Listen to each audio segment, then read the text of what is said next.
au cœur battant de notre époque, un jour marqué par le destin a vu les voiles du ciel se séparer, révélant deux messages célestes d'une signification insondable. Maria de Medjugorje et Valentina Papania, deux âmes choisies, se sont vues confier des paroles de lumière à une date qui restera gravée dans les livres de l'éternité, le 25 février.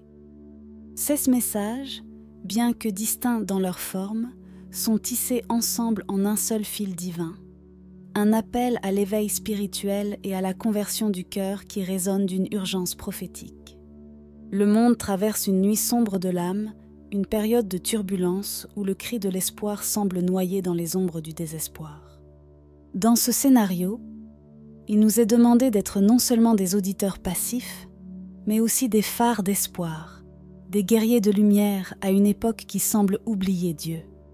C'est un appel qui résonne avec la force des prophètes, une invitation à renouveler nos cœurs pour que le bien semé puisse s'épanouir en un jardin luxuriant de paix et de communion avec l'infini. La Vierge de Medjugorje, d'une voix maternelle, nous supplie de prier sans cesse, nous rappelant que la prière déplace les montagnes, Matthieu, tandis que Jésus, à travers Valentina, nous met face à la gravité du moment où nous habite, écho choquant des paroles de Luc. Il y aura des signes dans le soleil, dans la lune et dans les étoiles, sur terre l'angoisse des hommes, dans le doute à cause du rugissement de la mer et des vagues. Luc.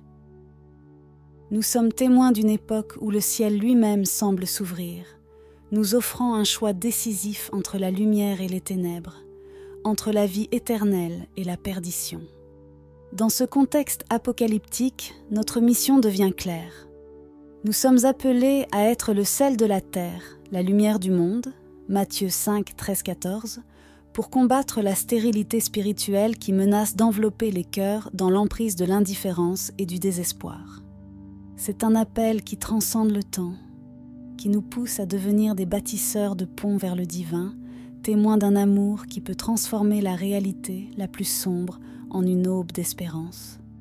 Nous ne pouvons ignorer cet appel céleste, une gracieuse opportunité qui nous est offerte d'y répondre de tout notre être. Exprimez votre réponse, votre oui à cet appel divin dans les commentaires, avec un cœur plein de gratitude envers la Reine de la Paix. C'est un geste petit mais puissant, une graine de lumière dans un monde assoiffé de vérité et d'amour. Ces messages de Medjugorje et les révélations faites à Valentina ne sont pas de simples mots. C'est un cri qui traverse les siècles, un appel à la conversion qui trouve ses racines dans la Bible elle-même, rappelant la promesse d'Isaïe. Il donnera de la pluie pour le grain avec lequel vous semez la terre, et le pain que produit la terre donnera de la pluie. Sois riche et nourrissant. Ésaïe 30, 23. En ce temps d'épreuve, face à la menace des catastrophes annoncées, nous sommes invités à transformer nos cœurs en terre fertile, prêts à recevoir la semence de la parole de Dieu et à la faire fructifier en œuvre d'amour et de foi vivante. Notre réponse à ces messages devient un témoignage vivant de notre foi, un engagement à vivre selon les préceptes divins dans un monde qui semble souvent tourner le dos à son Créateur.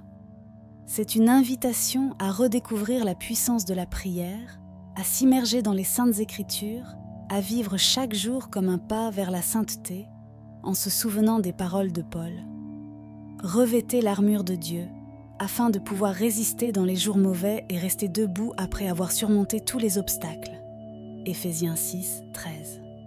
En poursuivant la lecture de ces messages célestes, gardons à l'esprit le pouvoir transformateur de la foi, capable de changer le cours de l'histoire, de façonner l'avenir en une œuvre d'art divine, où chaque âme peut trouver sa note dans le chant symphonique.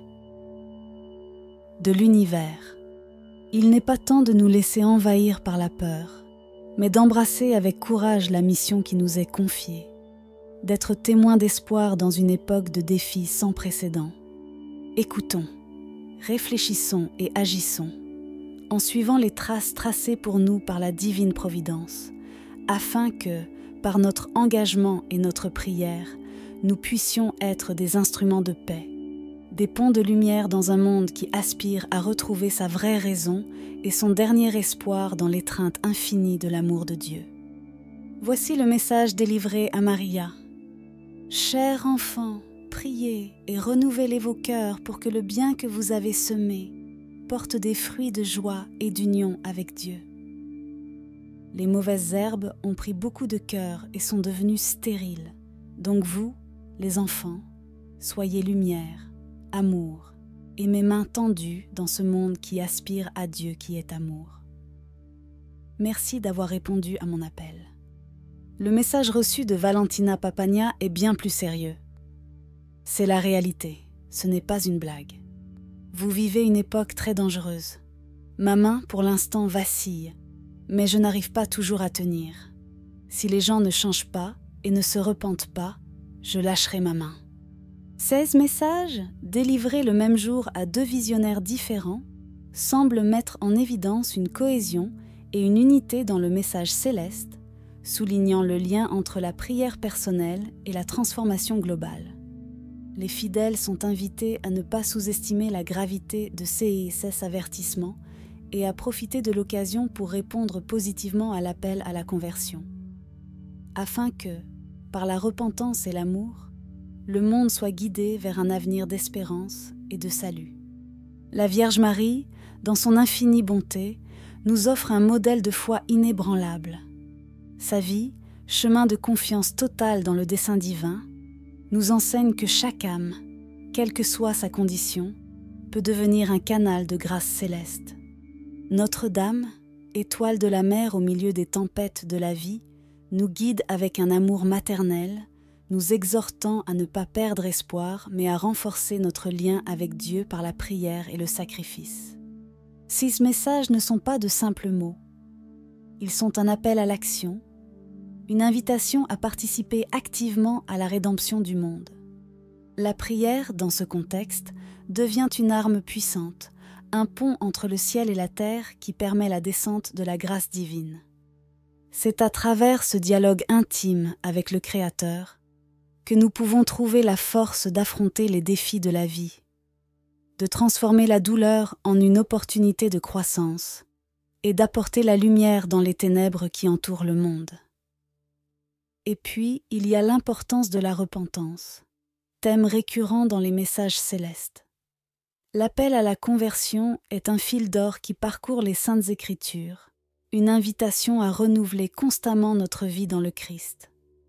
Si mon peuple, qui porte mon nom, s'humilie, prie, cherche ma face et se détourne de sa mauvaise voie, j'exaucerai du ciel, je lui pardonnerai ses péchés et je guérirai son pays. 2 Chroniques 7, 14. Ce verset résonne avec une urgence particulière aujourd'hui, nous rappelant que la guérison du monde commence par la conversion du cœur de chacun.